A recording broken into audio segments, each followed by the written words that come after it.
Bapak-bapak, ibu-ibu, saudara-saudara kaum muslimin rahimakumullah. Di dalam kehidupan kita sebagai seorang muslim, minimal 5 kali dalam sehari semalam kita mendengar seruan untuk mendirikan solat yang disebut azan. Ada kalimat menarik di dalam kalimat azan itu, yakni seruan hayya 'alal falah, marilah menuju kepada keberuntungan, marilah meraih kemenangan. Seruan ini adalah kecenderungan dari setiap manusia, apapun warna kulitnya. Artinya, setiap orang dalam hidup selalu ingin meraih dan mencari kemenangan. Kemenangan akan melahirkan kepuasan batin, dan kepuasan batin memberikan kebahagiaan. Sedangkan kekalahan melahirkan penderitaan batin, dan penderitaan batin menjerumuskan seseorang di dalam berbagai bentuk kerugian. Jikalau inilah seruan azan, maka masalahnya ialah apa yang menyebabkan kita meraih kemenangan. Al-Quranul Karim memberikan tuntunan dan ajaran kepada kita bahwa orang-orang yang memperoleh kemenangan itu tidak lain adalah orang-orang yang bertakwa. Hanyalah mereka yang bertakwa kepada Allah Subhanahu wa ta'ala pada akhirnya akan tampil sebagai pemenang. Lalu siapa orang yang bertakwa itu? Dijelaskan dalam awal-awal Al-Baqarah, orang yang bertakwa yang akan meraih kemenangan. Pertama, allazina yu'minuna bil ghaib, yaitu orang-orang yang beriman kepada yang gaib, percaya bahwa ada alam yang gaib, alam yang abstrak, alam yang tidak bisa dijangkau oleh salah satu daripada panca indera kita. Mereka percaya dan beriman kepada adanya malaikat, beriman kepada adanya iblis dan jin, beriman kepada adanya alam kubur, beriman kepada adanya alam mahsyar, beriman kepada adanya alam akhirat, beriman kepada adanya surga dan neraka. Beriman bukan cuma sekedar beriman dalam ucapan bibir saja, tetapi beriman yang nilai iman itu mampu mewarnai gerak dan gaya hidupnya. Iman yang meresap sampai ke tulang sumsum, kemudian memberikan dampak positif di dalam kehidupan manusia. Alam, kita tahu, adalah sesuatu yang selain Allah, dan Allah bukanlah alam. Apapun namanya selain daripada Allah, itu adalah alam. Alam pada hakikatnya terbagi menjadi dua. Ada alam syahadah, alam nyata, alam konkret, alam yang bisa dijangkau oleh salah satu indera kita. Kemudian ada alam ghaib, alam yang tidak bisa dijangkau oleh panca indera kita, alam metafisika, alam abstrak, alam yang wajib kita imani keberadaannya. Kita percaya bahwa malaikat itu ada, kita percaya kepada jin, bahwa jin itu ada, kita percaya kepada adanya iblis dan setan. Bukan percaya kepada iblis dan setannya, percaya bahwa iblis dan setan itu ada.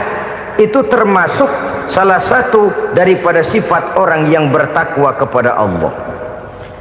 Saudara-saudara kaum muslimin rahimakumullah, kecenderungan pembangunan yang lebih bersifat materialistis biasanya menggeser aspek kehidupan rohani. Orang berpikir empiri, dan dalam pola pikir yang demikian maka alam gaib tidak lagi mendapat perhatian. Aspek kehidupan yang bersifat rohaniah malah mulai ditinggalkan. Akibatnya terjadilah kepincangan di dalam kehidupan kita. Pernah ada satu pengalaman pribadi dalam perjalanan kembali ke tanah air. Dalam pesawat di sebelah kanan saya duduklah seorang Jerman namanya Heiner Simonsen. Iseng saya ajak kenalan, saya ajak ngobrol, saya tanya dia. Saya bilang, Mas Heiner ini, kalau pesawat yang kita tumpangi ini jatuh ke bawah, kira-kira apa yang bakal terjadi, Mas? Dia bilang, kita semua akan mati. Begitu? Iya. Oke. Apa itu mati? Tanya saya. Dia bilang, untuk tahu apa itu mati, kita harus tahu lebih dahulu apa itu hidup.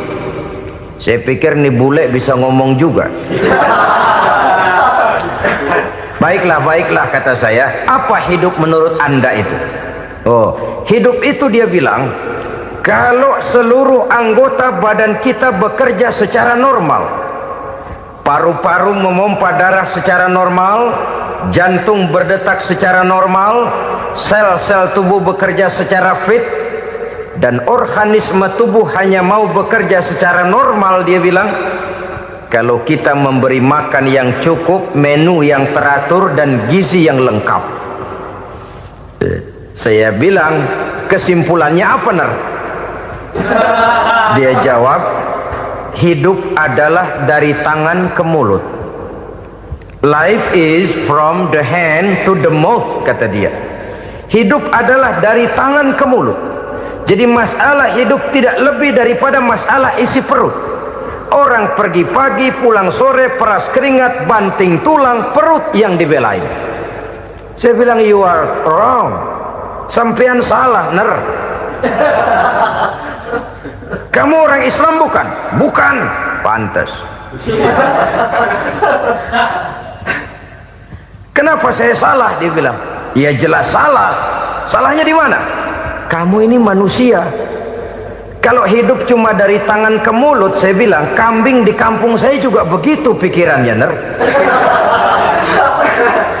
Itu kambing di kampung saya, asal perutnya kenyang, sudah hidup dia. Perkara besok bagaimana, lusa prospeknya macam mana, bulan depan ada apa, kambing nggak pernah mikir. Di kampung saya kambing juga pikirannya begitu. Kamu Kristen ya? Tadinya. Loh kok tadinya, lalu apa sekarang kamu ini? Dia bilang, sekarang saya netral. Saya tidak beragama, tapi saya percaya kepada Tuhan sebagai pencipta alam. Saya ingat benar dia bilang, I haven't any religious, but I believe to God as the creator of the world. Kenapa bisa netral begitu, Ner? Habis saya bingung, katanya. Islam bilang Islam baik, Kristen bilang Kristen baik, Hindu Buddha bilang Hindu Buddha baik, semua agama baik. Saya netral sekalian, nggak beragama. Yang penting saya percaya kepada Tuhan. Saya bilang, Ner, kamu ini kayak orang mau beli celana, lalu bingung. Yang satu bilang Levi's bagus, yang satu bilang Blue Jean hebat, yang satu bilang Wool England hebat. Celana ini hebat, celana itu bagus, celana ini hebat. Semua celana bagus, kamu bingung. Akhirnya netral, tidak pakai celana. Itu juga salah. Saya pikir-pikir, kemudian saya melihat bahwa dua pola berpikir Heiner ini nampaknya sudah mulai menggejala di lingkungan masyarakat bangsa kita. Disadari atau tidak, secara jujur kita harus berkata, dua pola pemikiran Heiner ini mulai berkembang di tengah masyarakat bangsa kita. Pertama, pola pikir materialisme. Hidup adalah dari tangan ke mulut. Masalah hidup tidak lebih masalah isi perut. Itu yang perlu dibela, dan disitulah arti kehidupan. Pergi pagi, pulang sore, peras keringat, banting tulang untuk mempertahankan perut. Kalau sudah kemari cara orang berpikir, maka buat apa percaya kepada yang gaib? Untuk apa sholat? Untuk apa puasa? Untuk apa zakat? Untuk apa menghadiri majelis taklim? Tanpa kepercayaan kepada yang gaib, hidup berjalan menurut alur empiris dan materialis. Kalau sudah ke sana cara orang berpikir, biasanya orang lalu cenderung menghalalkan segala cara. Hanyalah orang yang percaya bahwa akhirat ada, hanyalah orang yang percaya bahwa alam kubur itu ada, hanyalah orang yang percaya bahwa malaikat itu ada, hidupnya akan lebih terarah dan terkendali. Karena kepercayaan kepada yang gaib, yang merupakan fase daripada kehidupan setelah hidup yang sekarang ini, mewarnai gerak pribadi seseorang di dalam dia melakukan kegiatan hidupnya. Pola berpikir materialisme, disadari atau tidak, mulai menggejala di lingkungan masyarakat bangsa kita. Hidup tidak lebih dari urusan tangan ke mulut, mulut ke tangan, tangan ke mulut. Asal perut sudah kenyang, hiduplah sudah. Perkara bagaimana prospek hari yang akan datang, bagaimana akhirat, tidak jadi persoalan. Ini yang oleh Nabi diperingatkan, ad-dunya sijnul mu'min wa jannatul kafir. Dunia adalah penjara bagi orang beriman dan surga bagi orang kafir. Dulu di zaman Belanda hadis ini pernah disalah tafsirkan, disalah artikan, digunakan sebagai senjata untuk mengkebiri dan membuat impoten umat Islam. Sudahlah umat Islam gak usah macam-macam, kata Belanda. Dunia ini kan penjara buat orang Islam, surga buat orang kafir. Di penjara jangan bertingkah.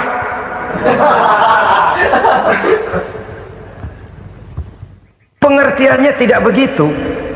Dunia adalah penjara bagi orang mukmin. Artinya dalam kehidupan dunia seorang mukmin tidak bebas memperturutkan hawa nafsunya. Di penjara hawa nafsunya itu. Sebaliknya surga bagi orang-orang kafir. Buat orang kafir surgalah dunia ini. Mereka bebas memperturutkan hawa nafsunya, dilarang tidak terlarang, dicegah pun tidak tercegah. Mereka hidup menurut alur bisikan nafsu mereka sendiri. Kemudian bila ajal datang, maut merenggut nyawa, selesailah surganya sampai di situ. Maka bagi orang-orang yang tidak percaya kepada adanya akhirat, kepada adanya alam gaib, surganya sebatas umurnya. Sekali lagi, surganya sebatas umurnya. Bila umur selesai, ajal pun datang merenggut nyawa, selesailah sudah surganya sampai di situ. Alangkah pendeknya perjalanan orang-orang yang tidak percaya kepada alam gaib ini. Bagi kita mukmin, jikalau kita mampu memenjarakan hawa nafsu, kita bisa bahagia di dunia ini. Dan Islam memang tidak menyuruh kita sengsara di dunia. Raih dunia, kejar dunia, gapai dunia sebagai alat untuk mencapai kebahagiaan di akhirat nanti. Hidup adalah satu perjalanan panjang yang terbentang sejak kita terlahir dari alam rahim sampai kepada alam akhirat nanti. Andai kata kita gagal meraih kebahagiaan di dunia, toh kita masih punya akhirat. Tapi jangan jadi dalil yang melemahkan semangat. Biarin dah kita di dunia kebelangsak, yang penting akhirat. Akhirnya dunia benar-benar kebelangsak. Bagaimana dunia ini bisa kita raih, dan bagaimana meraih dunia untuk menunjang kepentingan akhirat nanti. Yang kedua, dari pikiran Heiner yang saya lihat menggejala di lingkungan masyarakat bangsa kita, timbulnya manusia-manusia netral. Seolah-olah Tuhan yes, agama no. Sama Tuhan percaya, agama ogah. Tuhan ngangguk, giliran agama godeng. Padahal hampir dalam setiap ayat dalam Quran, kata-kata amanu biasanya bergandeng dengan wa amilus sholihat. Iman dan amal soleh. Ini sebagai isyarat Tuhan dan agama jangan pernah dipisah-pisah. Apabila kita bertuhan, maka kita harus beragama. Apabila kita beragama, maka agama itu harus bersumberkan dari Tuhan yang kita imani itu. Tidak mungkin kita pisah, Tuhan yes, agama no. Sama Tuhan percaya tapi agama bikin sendiri. Sembayangnya cukup bengong 2 jam madep ngulon.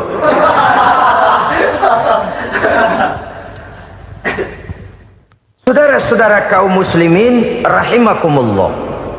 Jadi dengan demikian, agama yang kita akui merupakan unsur mutlak di dalam pembangunan sekarang ini, merupakan bagian dari kehidupan yang menuntun kita bahwa di balik alam nyata ini, di balik alam syahadah ini ada alam gaib. Dan mudabbir, murabbi yang mengatur, yang menguasai, yang memelihara, baik dia alam nyata, baik dia alam gaib, tidak lain adalah Allah Subhanahu wa ta'ala. Di sana ada satu super power, satu maha kekuatan yang kita perlu bersandar kepadanya. Sebagai makhluk nyata yang hidup di alam nyata, berbuatlah secara nyata sebagaimana harusnya kita berbuat. Karena Islam jelas bukan agamanya orang pemalas. Islam jelas bukan agamanya orang yang mengajarkan setelah selesai sholat boleh duduk, nggelenggem ayam-ayam, ndelohom, menghitung bintang di langit sambil menunggu keajaiban. Tidak. Islam adalah agama yang mengajarkan apabila sholat sudah selesai kamu kerjakan, bertebaranlah di permukaan bumi, cari karunia Tuhanmu. Jangan hidup berpangku tangan menunggu keajaiban, karena hidup bukan undian. Jangan berharap untung besar tanpa mau peras keringat. Tapi di sebalik itu toh kita juga harus yakin bahwa di sisi usaha nyata yang kita lakukan ada satu super power, satu maha kekuatan gaib yang menentukan berhasil dan tidaknya usaha kita. Kepercayaan kepada hal semacam inilah yang mendorong kita untuk mempunyai sandaran vertikal, agar jikalau usaha ini berhasil, kita tidak lupa diri dan lupa daratan. Jikalau usaha ini gagal, kita tidak putus asa dan buruk sangka, tidak cupik pandangan dan sempit hati, tapi mampu melihat persoalan dengan kacamata putih sambil husnuzon kepada Allah Subhanahu wa ta'ala. Kita percaya malaikat itu ada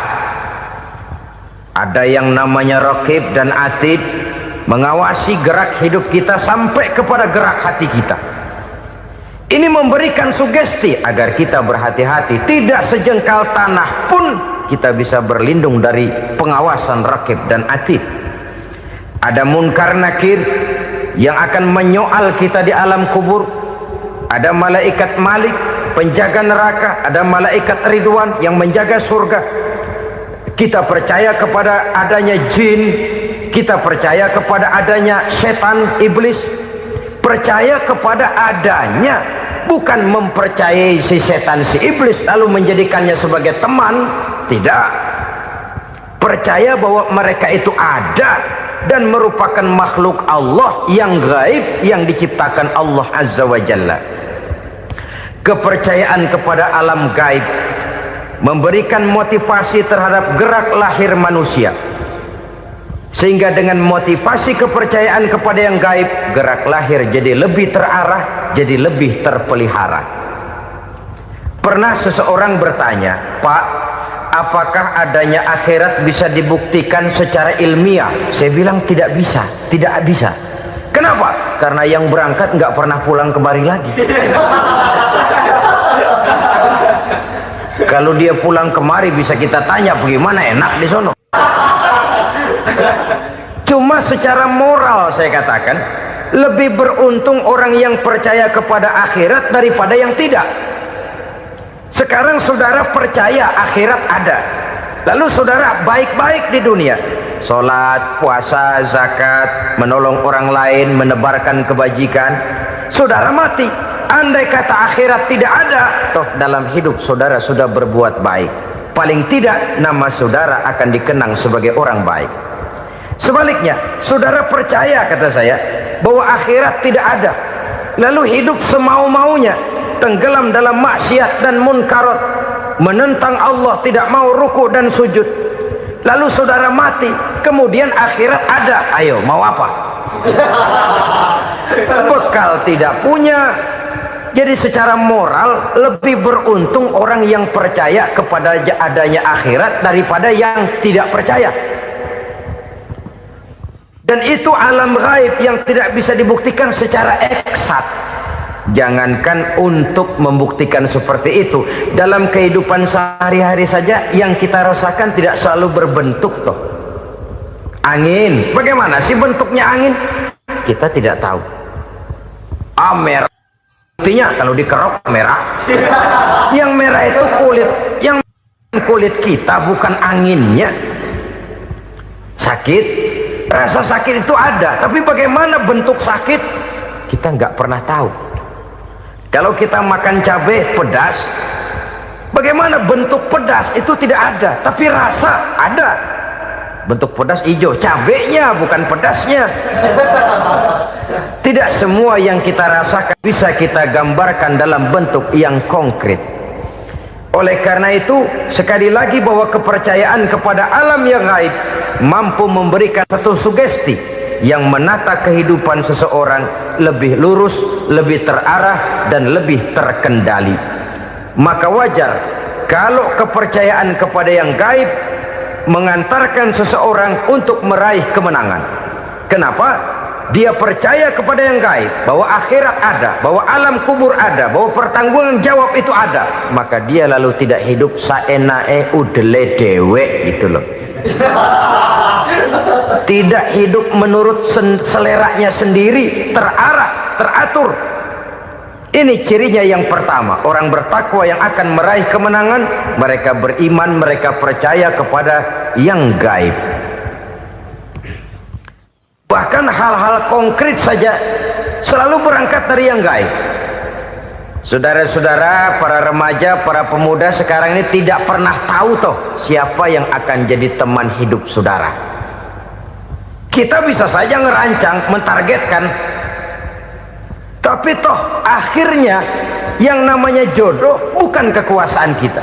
Rezeki di luar kemampuan kita. Begitu juga ajal, maut, jodoh, ajal adalah contoh-contoh konkret bahwa pada akhirnya yang gaiblah yang menentukan.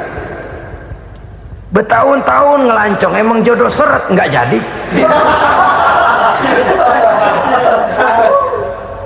Begitu kenal baru setengah malam nginep ditangkap hansip kan. Hal-hal semacam itu kadang-kadang kita berpikir suuzon, gilet, perempuannya cakep banget, lakinya rebek amat. Memang begitulah jodohnya. Memang begitulah jodohnya. Saudara hadirin ma'asyiral muslimin yang saya hormati, jadi hal-hal yang konkret saja kita yakini sepenuhnya ditentukan oleh satu superpower yang gaib itu tadi. Dari sanalah segala ketentuan itu berangkat dan kesanalah segalanya akan kembali.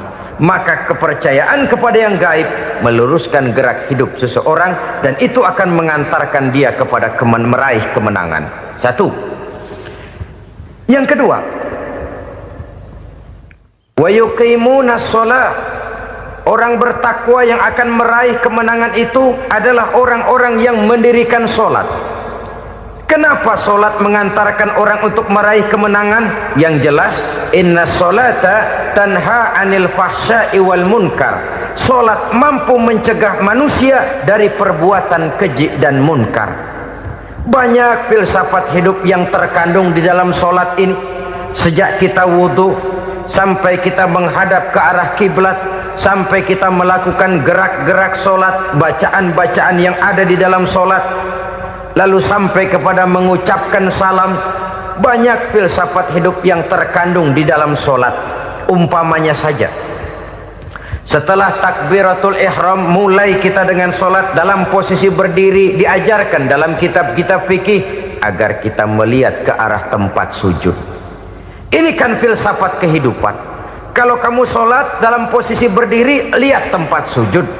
Jangan sholat mata jelalatan, sebab nanti bisa mengurangi kekhusyuan. Jadi wajar kalau yang dikatakan bahwa yang paling afdol adalah shaf yang di depan. Kenapa? Secara harfiah pengertiannya akan lebih mengundang kekhusyuan. Kenapa? Kalau kita di shaf paling depan di masjid umpamanya paling banter kita lihat tembok. Tapi kalau kita shaf di tengah atau di belakang, orang-orang di depan kita pun akan kelihatan. Yang bajunya loreng, yang bajunya genggang, yang bajunya macam-macam. Kita lihat, kadang-kadang kita pikirin, ada yang bajunya bolong. Kita sholat tapi dalam hati, nih orang bajunya robek yang nggak tahu apa. Ada saja hal-hal yang mengusik kekhusyuan kita. Oleh sebab itu diajarkan dalam posisi berdiri, lihat, arahkan pandangan matamu kepada tempat sujud. Ini kan filsafat kehidupan. Maksudnya apa? Kalau lagi diri lihat dong tempat sujud, kalau udah di atas ingat dong sama yang bawah, kalau sudah tinggi ingat dong dari mana kamu berangkat, kalau sudah berkuasa bantu dong yang lemah, kalau sudah kaya santuni dong yang miskin, kalau sudah alim bimbing dong yang awam. Ini filsafat kehidupan. Dalam posisi berdiri kau lihat tempat sujud. Ini akan melahirkan kepekaan sosial di mana seseorang mau tahu kepada orang lainnya. Bagaimanapun kaya kita, tinggi pangkat dan jabatan kita, jikalau hidup hanya untuk kepentingan perut sendiri saja, rasanya belum membawa manfaat di dalam kehidupan kita. Tapi efek yang tertinggi sesungguhnya, solat mencegah manusia dari perbuatan keji dan munkar. Perbuatan keji dan munkar walaupun kelihatannya mendatangkan uang, membawa keuntungan, tapi itu keuntungan semu, keuntungan sementara. Dengan menipu orang lain kita bisa dapat untung, tapi tidak membawa berkah, dan itu adalah kerugian besar dalam kehidupan kita.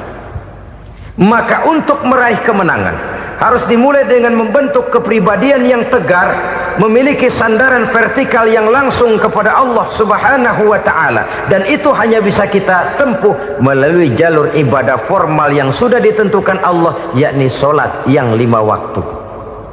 Untuk memperkuat itu ada solat-solat sunnah, rawatib, nawafil sebagai terminal kontrol cadangan untuk memelihara stabilitas temperatur batin di dalam kita berhubungan dengan zat yang maha gaib, yaitu Allah Subhanahu wa ta'ala.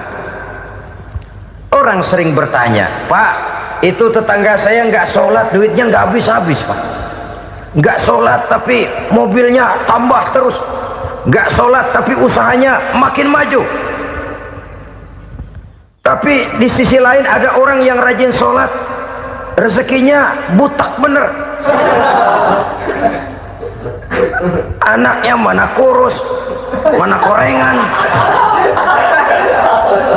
Saudara hadirin ma'asyiral muslimin rahimakumullah, harus saya katakan bahwa solat memang bukan untuk cari duit. Solat adalah sandaran vertikal kita kepada Allah. Sedangkan soal rezeki itu berkaitan dengan sifat Allah maha pengasih dan maha penyayang.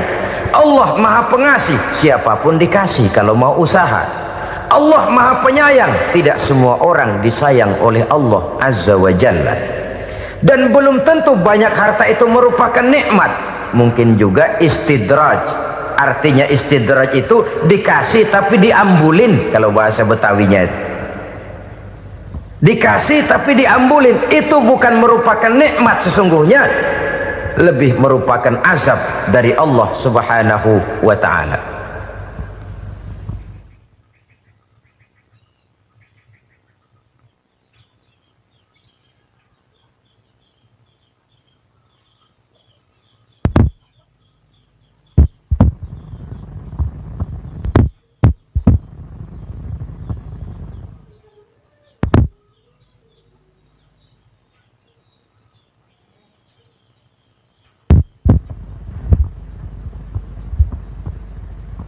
Agama mempunyai sistem solat, dan kita umat Islam telah dituntun oleh Allah Subhanahu wa ta'ala yang wajibnya 5 kali dalam sehari semalam mendirikan solat, dan itu tentu berada dalam jangkauan kemampuan manusia. Pada awalnya barangkali kita memang merasa solat itu satu kewajiban, tapi semakin kita hayati makna, manfaat dan filsafat yang terkandung di dalam ajaran solat, semakin sampai kita kepada keyakinan bahwa solat adalah keperluan kita. Sehingga pada waktu tertentu dinilai puncaknya, kita tidak lagi akan berkata saya wajib solat, tapi kita akan berkata saya perlu solat. Kalau kita sudah merasakan itu adalah keperluan kita, nah di sanalah kita baru akan merasakan ruginya kalau hal itu tidak kita laksanakan. Sepanjang kita masih berkata saya wajib sholat, kita akan lebih merasakan dia sebagai beban ketimbang sebagai keperluan. Yang jelas Allah tidak memerlukan ibadah yang kita laksanakan ini. Dengan kata lain, andai kata satu dunia penuh ini orang tidak ada yang sholat satu pun, Allah tidak akan turun dari jabatan Tuhan. Jangan lalu berpikir kalau kita ngambek se-RW kagak sembahyang Tuhan tekor kali ini ya. Tentu tidak. Itu perlunya kita, bukan perlunya Allah. Dan pada induknya kita akan berkata, saya perlu agama. Kalau secara induk kita sudah memerlukan agama, maka konsep-konsep yang ada di dalam ajaran agama itu pun adalah juga merupakan keperluan kita. Baik dia bernama sholat, baik dia bernama puasa, baik dia bernama zakat, baik dia bernama haji, seluruhnya adalah keperluan kita. Dan sesuatu yang kita perlukan apabila tidak kita laksanakan akan melahirkan kerugian di dalam kehidupan. Jangan heran kalau kita membaca riwayat perjalanan hidup para salafus soleh, orang-orang soleh. Ada yang tahajud sampai 100 rakaat, ada yang sholat malam kakinya sampai bengkak. Kita sekalinya bengkak biri-biri. Ada yang sholat membaca surah dalam Al-Quran sampai khotam Quran. Kok mau? Mereka sudah merasakan itu keperluan. Itu saja soalnya. Satu saat pun jikalau kita merasa bahwa itu keperluan saya, kita pun akan melaksanakan seperti itu. Keperluan saya dalam kehidupan. Inilah yang kedua. Yang ketiga, orang bertakwa yang akan meraih kemenangan itu, wa mimma razaqnahum yunfikun. Mereka membelanjakan sebagian daripada rezeki yang diberikan Allah kepada mereka. Mereka infakkan di jalan Allah. Ada satu dialog menarik. Satu hari seorang anak muda bertemu dengan seorang kakek-kakek yang sudah dikenalnya baik. Bertanyalah anak muda ini, "Kek, umur kakek berapa tahun?" 15 tahun, kata si kakek. Anak kakek berapa orang? 1. Harta kakek berapa banyak? 15 juta. Si anak muda ini bengong, lalu protes, "Kok kakek bohongin saya?" "Kenapa?" "Saya tahu umur kakek 70 tahun. Kenapa ngaku 15? Saya tahu anak kakek 5. Kenapa bilang 1? Saya tahu kakek miliuner, miliaran uang kakek. Kenapa ngaku cuma 15 juta? Begini, kata si kakek tadi. Benar, umur saya 70 tahun. Tapi dari umur yang 70 tahun itu baru 15 tahun terakhir ini saya merasakan ibadah kepada Allah. Meninggalkan maksiat, jauh dari segala macam munkarat. Maka yang 15 tahun inilah yang benar-benar saya rasakan sebagai umur saya.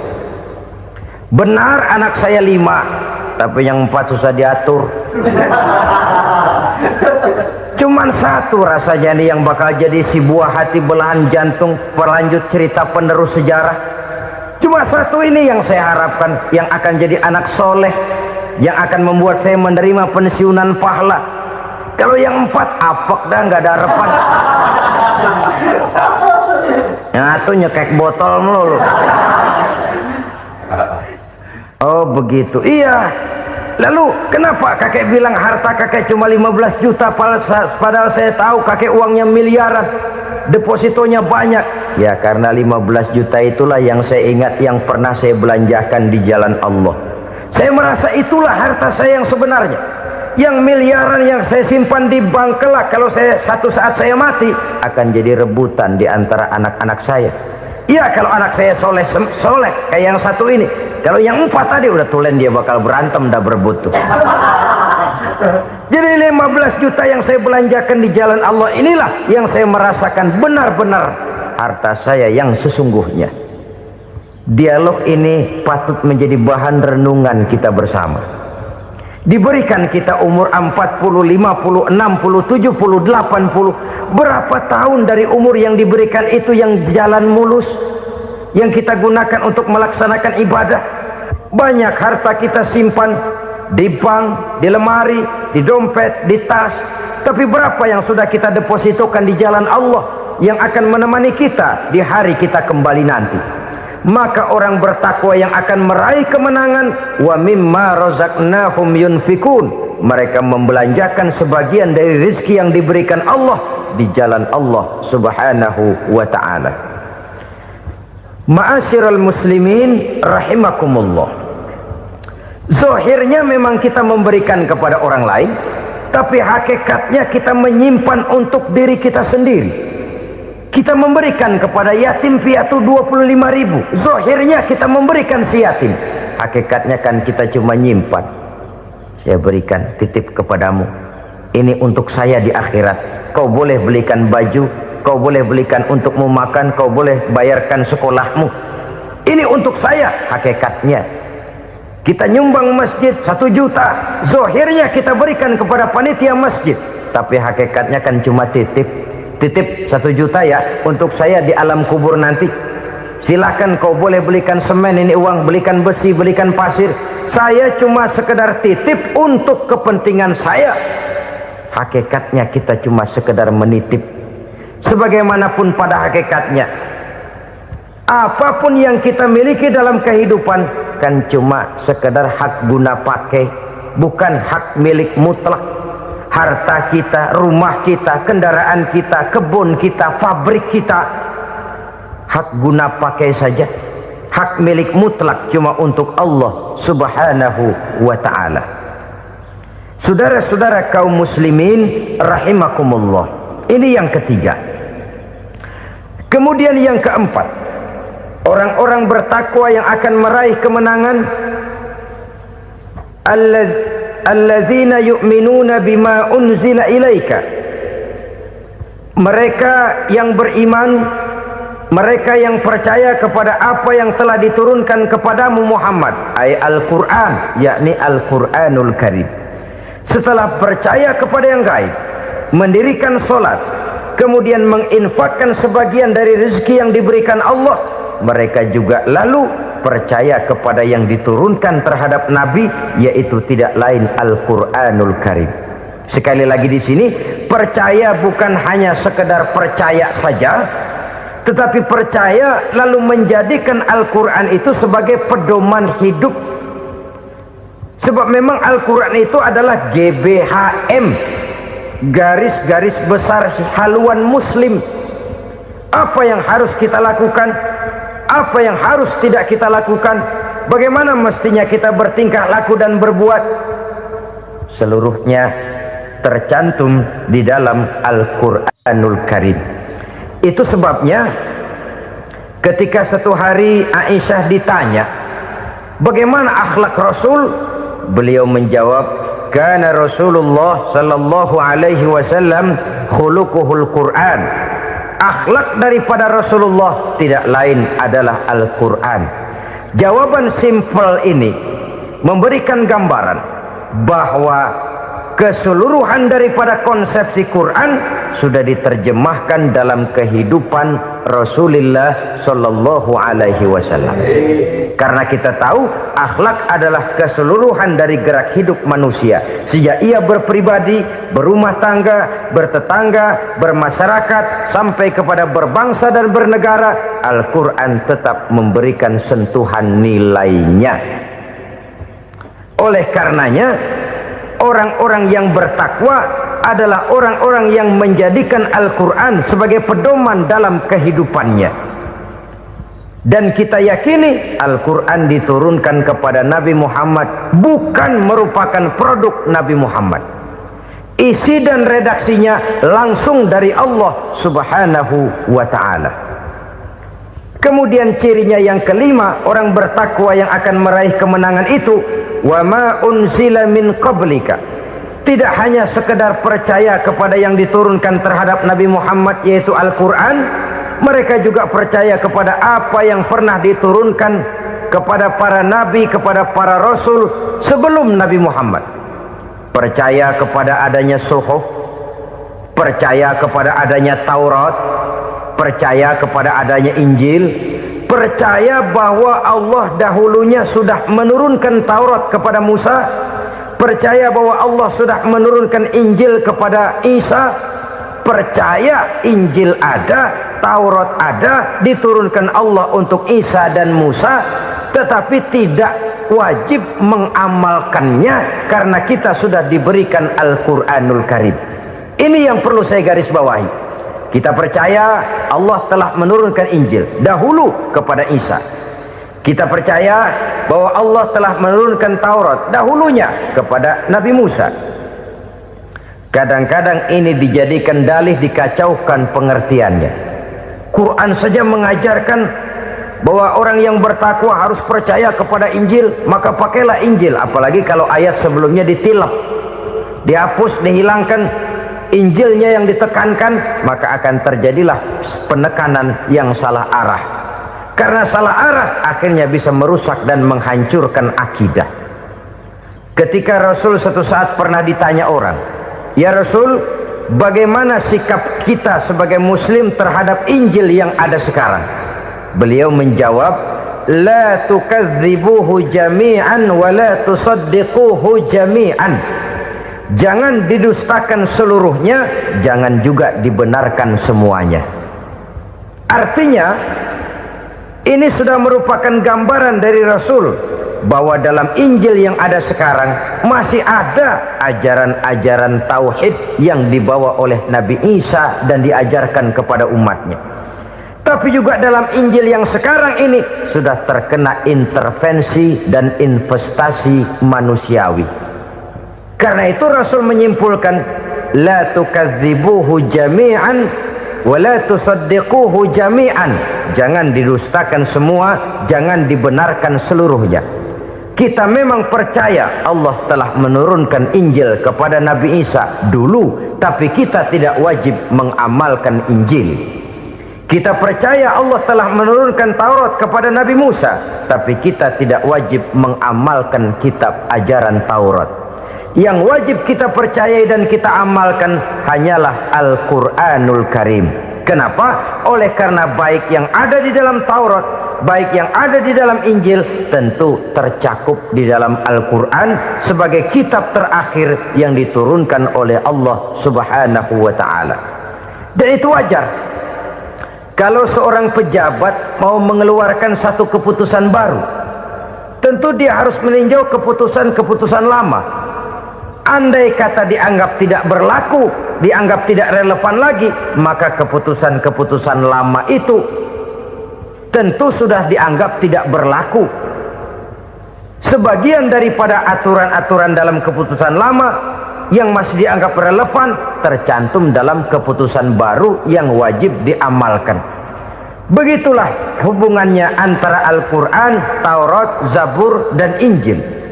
4 kitab samawi yang diturunkan Allah masing-masing kepada Zabur untuk Nabi Daud, Taurat untuk Nabi Musa, dan Injil untuk Nabi Isa alaihi wassalatu wassalam. Ketiga-tiga kitab itu kita percayai adanya. Kita yakini Allah telah menurunkan Zabur, Taurat, dan Injil, tapi kita tidak wajib mengamalkannya.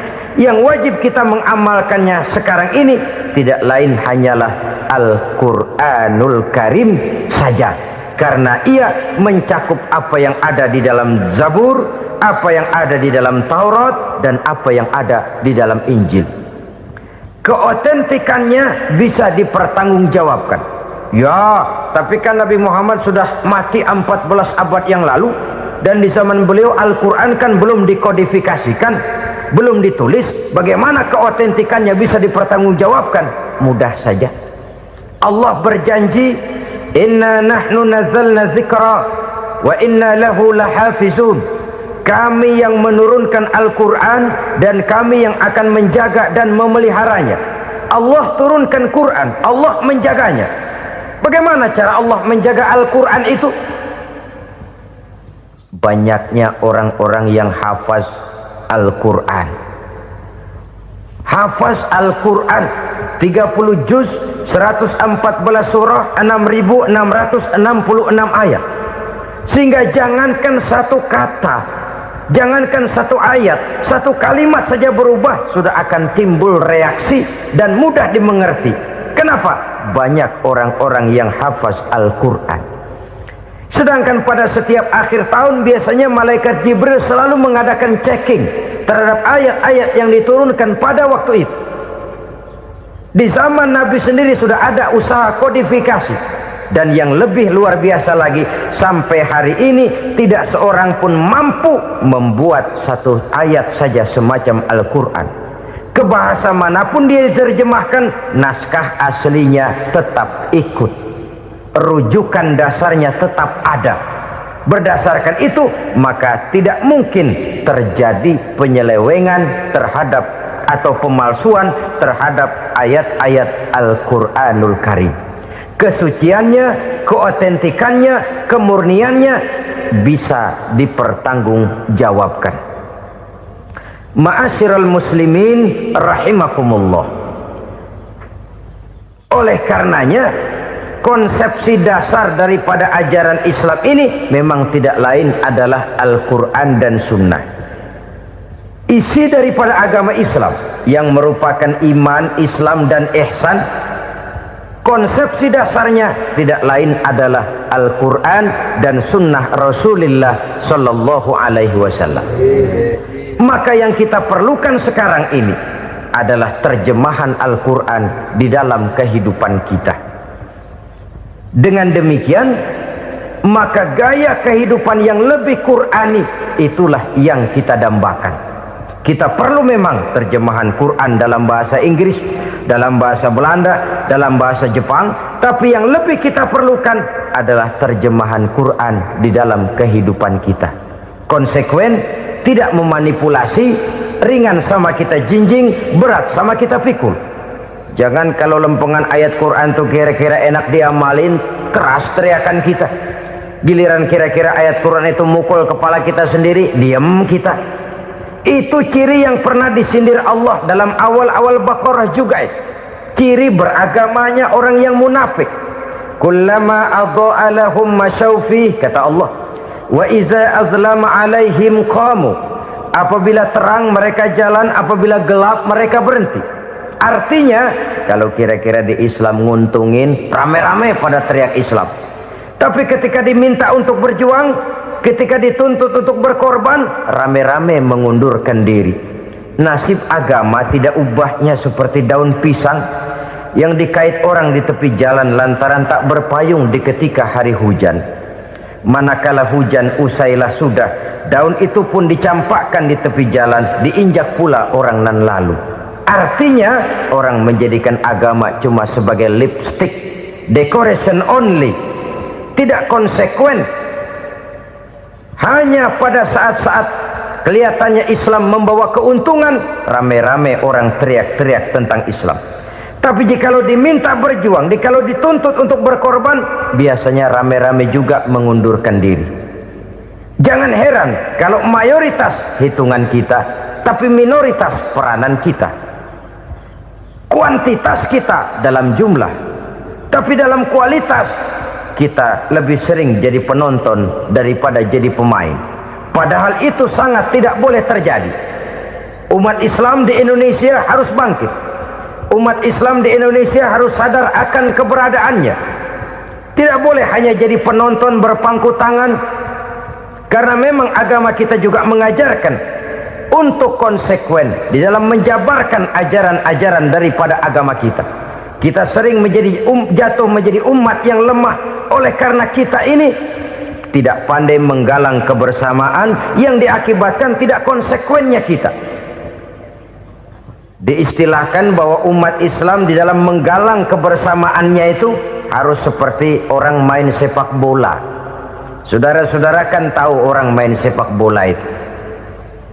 Orang main sepak bola, kalau pertandingan belum dimulai sih silakan saja kumpul di luar lapangan, atur strategi yang baik. Tapi kalau pertandingan sudah dimulai, turun ke lapangan hijau, jangan kumpul terus.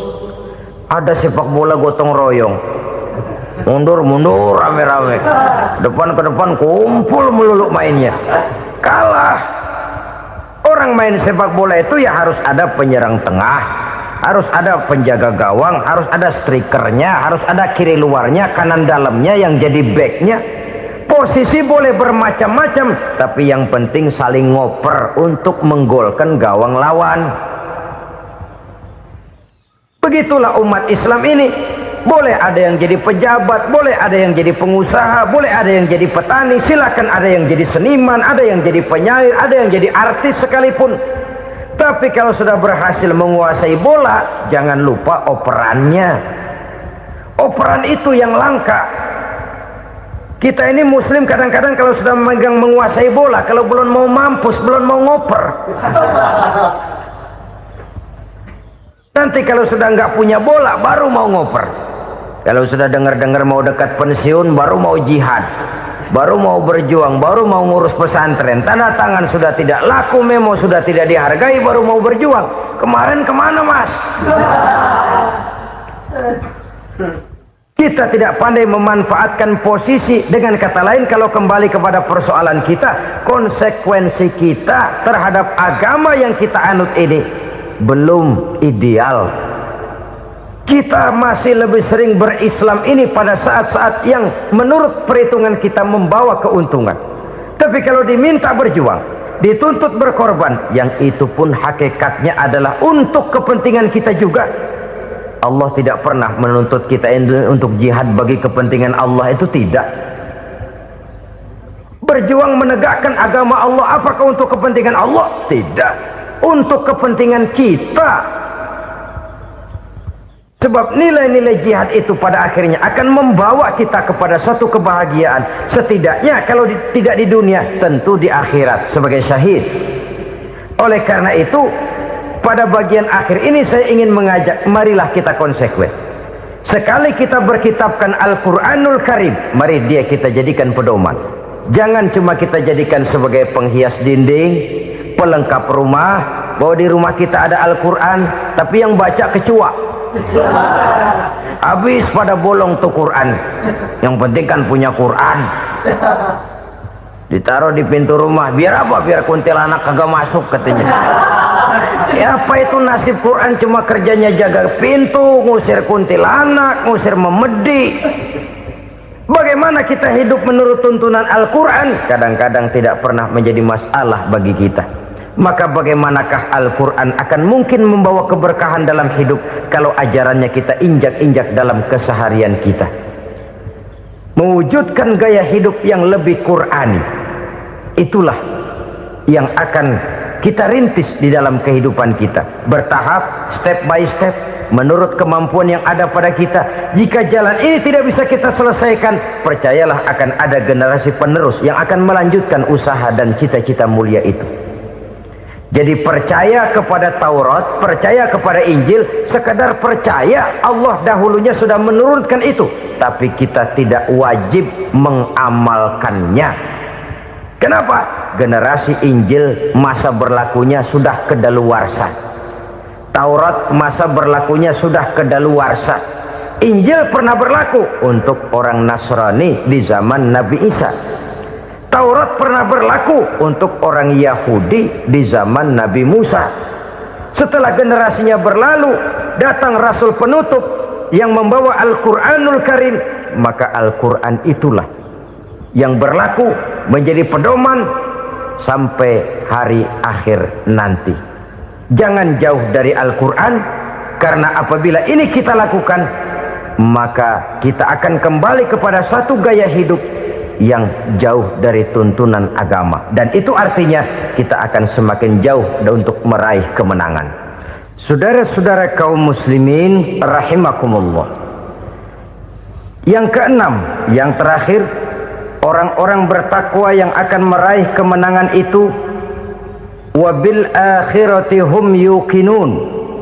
Mereka percaya, mereka yakin seyakin-yakinnya akan adanya hari akhir, di mana seseorang akan mempertanggungjawabkan seluruh perbuatannya di dalam hidup ini, dan tidak ada satu perbuatan yang bagaimana kecilnya sekalipun yang tersembunyi dalam pandangan manusia yang tidak akan dibukakan persoalannya di mahkamah Qadi Rabbul Jalil di akhirat nanti. Itulah sebabnya maka percaya kepada akhirat disebut secara khusus. Padahal di awal tadi sudah dijelaskan yu'minuna bil ghaib, percaya kepada alam gaib, dan alam gaib ini termasuk akhirat. Kenapa pada bagian akhir disebut lagi akhirat? Karena ternyata bahwa kepercayaan kepada adanya akhirat merupakan induk dari kepercayaan terhadap adanya malaikat, setan, jin dan lain sebagainya, dan akan lebih memberikan sugesti dalam kehidupan manusia untuk meluruskan gerak hidupnya. Jikalau satu saat tergerak hati akan berbuat kejahatan, ingin mencuri, sadarlah, awas ada akhirat. Sebab kalau kita cuma teriak awas ada polisi, itu cuma tertunda sementara, begitu polisi meleng embat.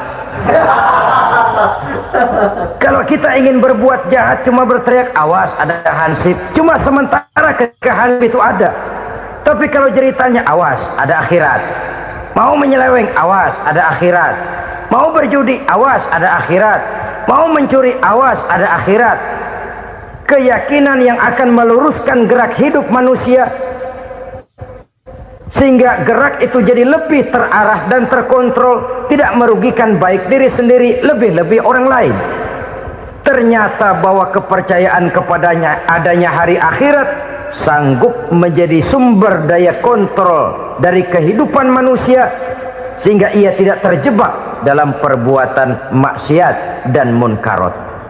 Saudara-saudara kaum muslimin, inilah saja yang kita bicarakan pada pertemuan kali ini.